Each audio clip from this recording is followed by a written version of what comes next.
एक महत्त्वाची बातमी आहे. कोकण किनारपट्ट्यांवर उद्यापासून पुढचे 3 ते 4 दिवस अधिक उष्णता जाणवणार आहे. पुढील काही दिवस दमट वातावरण होण्याची शक्यता वर्तवली जाते आणि त्याचं कारण म्हणजे हवेची दिशा.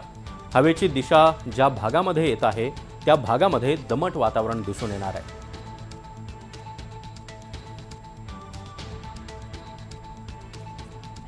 ते आहे ओव्हर महाराष्ट्र. पण उद्यापासून फॉर 3-4 डेज आम्ही उष्ण आणि दमट वातावरणाचा इशारा दिला आहोत. That is because wind direction जे वाऱ्याचा दिशा आहे ते बदलत आहे.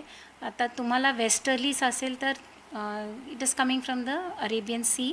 तर तुमचं जे कोकण किनारपट्टी आहे तिथे एवढं जास्त टेम्परेचर नसणार. पण उद्यापासून टेम्परेचर्स 35 to 37च्या रेंजमध्ये असण्याची शक्यता आहे.